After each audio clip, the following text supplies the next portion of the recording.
So we're going to be talking about an ellipse.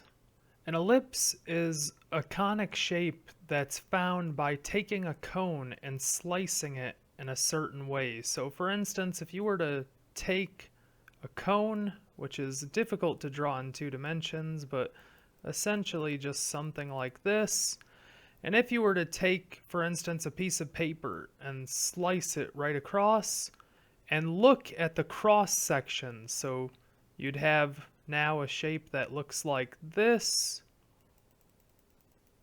and then another shape that looks something like this. If you were to look at the top of this part of the shape or the bottom of this smaller cone, either way, you would see basically a circle, or you would end up seeing an ellipse if this line isn't perfectly horizontal. So although I drew it very close to horizontal, it's easier if you just make it very easy to see that you're slicing it like this, for instance. And then that shape would be a lot more like an ellipse. And an ellipse looks basically like an oval, a stretched out circle essentially. It's not a stretched out circle, but that's the basic concept, what the general shape. So the actual definition of an ellipse is the set of all points such that the sum of their distances from the foci is constant. Okay, so that's a little bit difficult to explain, to see from that definition, so let me explain. The definition of a circle is that every single point on that circle is the same distance away from the center. So we call the radius of the circle the distance from the center to any point on the circle. With an ellipse, it's not that exact. There isn't the exact same distance from every single point on the ellipse to the center point. Instead, we say that we look at the two foci or focal points of the ellipse, and if we were to measure the distance from this focal point and this focal point to this point on the ellipse, the sum of these two distances would be the exact same as if we took the distance from here to this point on the ellipse and this same focal point to this point on the ellipse. So these two distances in green, when you add them up, would equal these two distances in red. And that would be true for any point on the ellipse, whether it's horizontal or vertical. With that, we have two formulas that define an ellipse. The first, when you're dealing with a horizontal ellipse, is the quantity of x minus h squared divided by a squared plus the quantity of y minus k squared over b squared equals 1. And we have a lot of things to note about these. First of all, a has to be greater than b, and the point h comma k is the center. This is true for horizontal and vertical ellipses. So, when we look at this formula is for a horizontal one, and a is the larger value. A always has to be bigger than b, so a is underneath the x. That tells us it's horizontal. So if the larger number is underneath your x, you're dealing with a horizontal ellipse. If the larger number, in this case a, is underneath the y, you're dealing with a vertical ellipse. Otherwise, it's the same formula. It's just the a and b values are swapped depending on which larger value is underneath the x or the y. Okay, so from here, we have three critical pieces of information we can draw from here. First of all, given the horizontal ellipse, we say that the points h plus or minus a, comma k represent the vertices. So if I go ahead and put this in red, then the vertices would be this point and this point on a horizontal ellipse. We take the center, which we said is h comma k, we add a to the x value, that gives us this point, and then we subtract a to the x value, that gives us this point. Likewise, in red for the vertical ellipse, when we want to find its vertices, we add or subtract a to the y value of the center.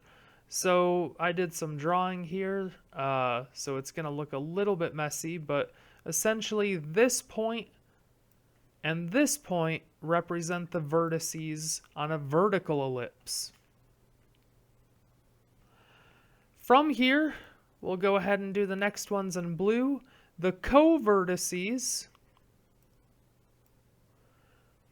are essentially the opposites of, sorry, that's the wrong way to say it. Let me say it differently. If the longer sides of the ellipse are the vertices, then the shorter sides, the points at the end of the shorter edges of the ellipse, are the co-vertices. So in this case, this shorter side and this shorter side, or narrower, however you want to think about it, these 2 points represent the co-vertices because they are directly across from the center, but they're on the narrower part of the ellipse rather than the wider part. And we find them on the horizontal ellipse by adding and subtracting b to the y values, and on the vertical ellipse, we add and subtract b to the x values. So this point and this point would give us the co-vertices. And finally, the foci are already drawn in both of these examples, and I already referenced them earlier. The foci are the 2 points inside of the ellipse where all the other points are the same distance away from when you add the distances together. So this point and this point are the focal points, or foci, and this point and this point are as well. And we find those by taking the center. We're always working with the center. And in the horizontal ellipse, we add and subtract c to the x values. And in the vertical ellipse, we add or subtract c to the y values. Now you may be wondering, what is c? And there's a special formula for it. C is right here. We find c by taking c squared and setting it equal to a squared minus b squared. And then by taking the square root of each side, we can solve for c, which allows us to find the foci by adding and subtracting it to the x values for a horizontal ellipse and the y values for a vertical ellipse. Okay, so this is a very, very formula-based process. It's basically memorizing just quite a lot of different rules here. So let's go ahead and just try this. We want to graph x squared over 9 plus y squared over 25 equals 1. So the first thing that we should do here is find the center of the ellipse. Once we find the center, we can start using all of our other formulas to find the vertices, co-vertices, and foci. So starting off, the center is h comma k, where h is the value subtracted from the x and k is the value subtracted from the y inside of each square. But notice there is no value added or subtracted to x or y inside of the square, so that just means our center is 0, 0. Now that we have this, we can begin finding the vertices, co-vertices, and foci.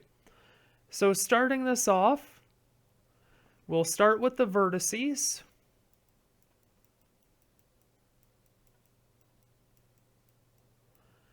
And in order to know whether to add and subtract the a value to the x or y value of our center, we need to decide where a is located. Is it underneath the x or the y?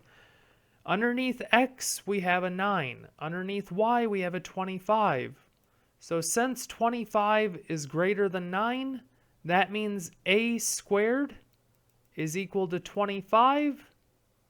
So if we take the square root of each side, a is equal to 5.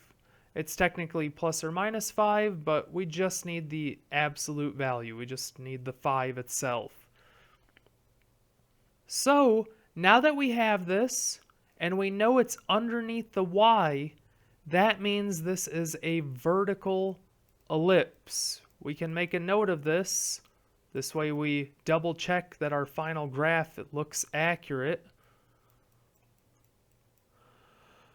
Okay, so now that we have this, that means we're adding and subtracting 5 to the y value of the center to find the vertices.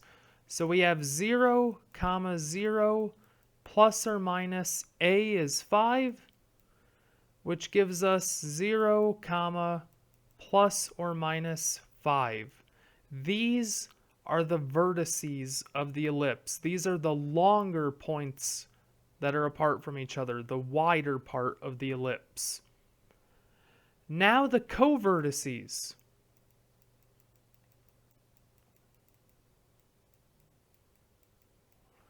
The co-vertices, we have to add and subtract b. Well, remember, b is just the smaller value, in this case 9. Well, that's b squared to be more precise. So since b squared equals 9, taking the square root of each side and ignoring the plus or minus, we get b equals 3. So to find the co-vertices, we're going to take b, or 3, and add and subtract it to the x value since this is a vertical ellipse. So we get 0 plus or minus 3, 0 was the original y value of our center. So the co-vertices are plus or minus 3, 0. And now finally, we can find the foci. But remember, before we find the foci, we have to find our value of c, which is c squared equals a squared minus b squared. So that gives us c squared equals a squared was 25 minus b squared was 9. So c squared equals 16. When we take the square root of each side, we get c equals plus or minus 4. We could just put the 4. It's either way is perfectly fine for these problems since we really just care about the value. And now that we have this, we can find the foci by taking our center and adding and subtracting 4 to the longer part of the ellipse. So the same value that you added and subtracted a to, you're going to add and subtract c to. So we added and subtracted a to our y value. We'll do the same thing with c. So we get 0, 0 plus or minus 4, which just gives us 0, plus or minus 4. And now that we have all of this, we can create our ellipse. We know that on the x-axis, we need points that go from -3 to positive 3. So we'll go ahead and put those in.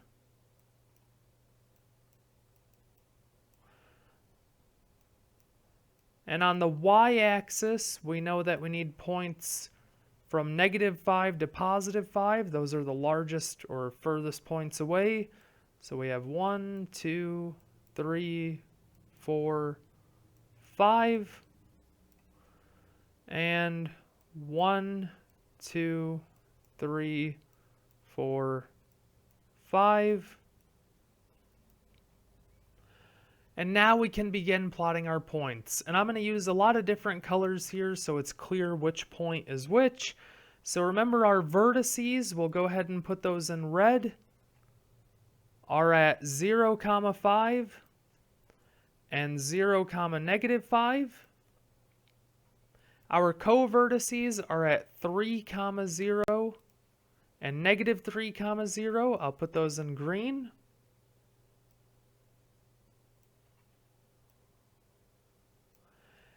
And our foci are at 0, plus or minus 4. I'll go ahead and put those in purple. So 0, 4 and 0, -4. And now we can connect the dots. Remember, you're not connecting anything to the foci, you're just showing where they are for the illustration. So to connect these, this is always going to look messy unless you're like an artist, but we're mathematicians here, so it's going to be a terrible picture. But the way that I generally do this is I start at the top left, and I work my way to the bottom left, and then I start at the top right, and work my way to the bottom right, and then bottom left to top left, and bottom right to top right. And although it doesn't look very pretty, this is a mathematician's ellipse. So this is our final graph. This graph represents x squared over 9 plus y squared over 25 equals 1.